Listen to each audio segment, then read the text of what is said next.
And we're going to start off with The Amazing Spider-Man 2, which is considered by many to be the worst Spider-Man movie. Uh, Now, if you know me, I didn't like the Andrew I mean, not the Andrew Garfield one. I didn't like the Tobey Maguire Spider-Man movies, and like I just felt like they were so ridiculous and they didn't make any kind of sense. Um, and I really loved The Amazing Spider-Man. I thought The Amazing Spider-Man was so good, had such realistic characters. The love interest, Gwen Stacy, played by Emma Stone, I thought was way better than fucking Mary Jane Watson, played by Kirsten Dunst, which, again, I don't have a problem with Kirsten Dunst's performance in those movies, but her character was just the worst, in my opinion. And so we get to The Amazing Spider-Man 2, and I will say this, I think it is a step down from The Amazing Spider-Man, but I still thought this one was decent, honestly. Like, I thought The Amazing Spider-Man 2 had a lot of redeeming qualities, and a lot of those redeeming qualities I thought were enough to recommend the film. I do have a lot of problems with the movie, though. Well, a few problems, at least. Uh, for one, I feel like initially the romance is kind of on again, off again. Like, oh, they're together, then they're not together, then they are together, then they're not together. It's like, I don't like that. I just love seeing these two be together and just be awesome. Like, I just like that. I mean, don't get me wrong, relationship issues can work, but I don't know if it really worked out well in this film. Again, they don't focus on it a lot. Like the on again, off again with romance is it's only done like maybe a couple times in the film, and you know when they get back together and whatnot, that's all cool from there. Uh, I will also say another issue I had was what the fuck were they doing with Max Dillon? When he turns into Electro, I thought he was pretty cool, but when he's this really weird, geeky, nerdy guy, it's kind of ridiculous in my opinion. Like that, I'll give you that. That doesn't really work. And also, while I do like the Green Goblin in this movie, I like the way they designed him. I like the way Dane DeHaan plays him. I wasn't so hot on what they did with him in the story, because like he kind of comes out of nowhere, does something, and is just gone. So I'm like, was there really a point to him being in this movie? I just again, I like the Green Goblin himself in this film. I thought he was way better than Willem Dafoe's Green Goblin. But story-wise, he didn't really have a purpose here. They probably could have set him up for the Amazing Spider-Man 2. I mean, 3. That's what I meant. Um, but what I will say, like, some of the stuff I do like in the film. Well, for one, of course, all the performances I felt like were really good. Everyone delivered their A game. Andrew Garfield gives probably his best performance as Spider-Man. Granted, it's only been 2 films, but he's phenomenal in this movie, especially around the end. The visual effects are probably the best in any standalone Spider-Man movie. In a standalone Spider-Man movie, I think The Amazing Spider-Man 2 has the best visual effects out of all of them. Like, the visual effects are so fun, so creative, and they've really come a long way from the garbage CGI of Spider-Man 1 from 2002. Um, I'll also defend this movie a bit. Like a lot of people were talking about how, oh man, Spider-Man is just doing his quips and whatnot, and he causes a bunch of cop cars to get wrecked.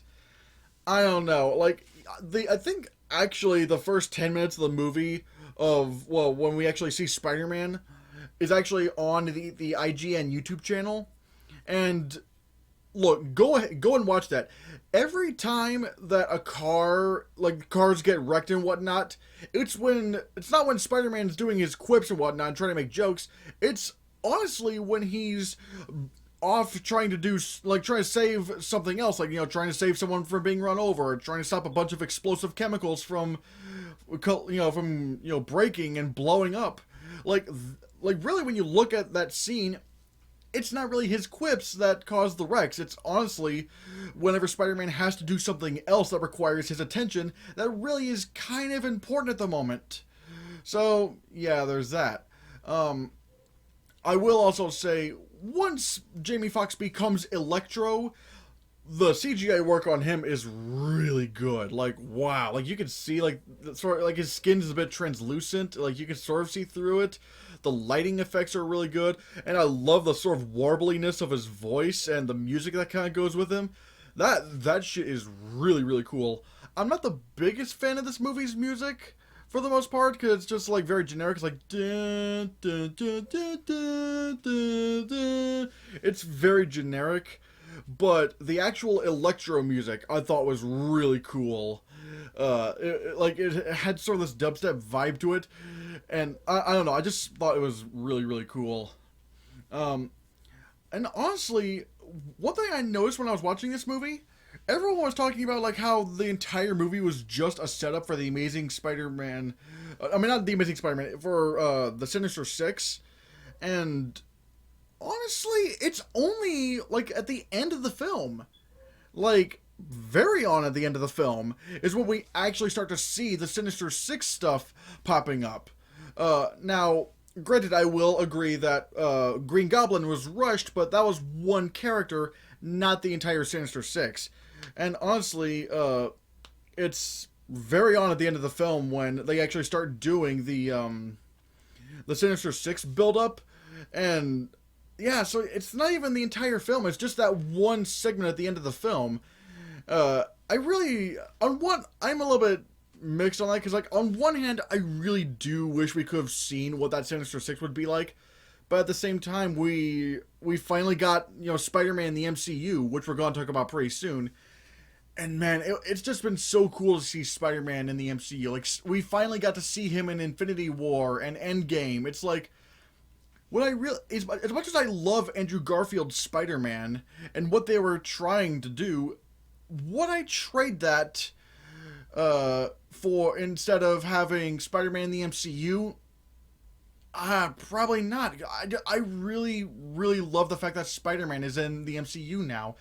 Don't get me wrong, I love Tom Holland, but I personally think Andrew Garfield was a little bit better. And don't get me wrong, like, I'm not saying Tom Holland was bad. He's really, really good. He's great, actually.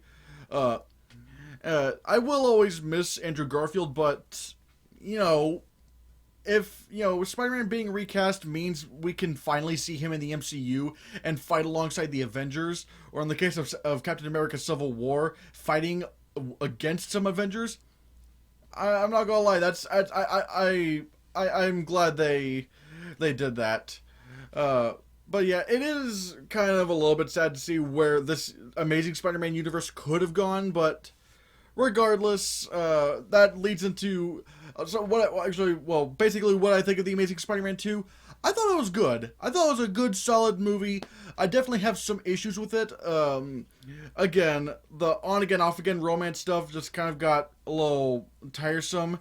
Like, I wish they could have just been very consistent with the romance.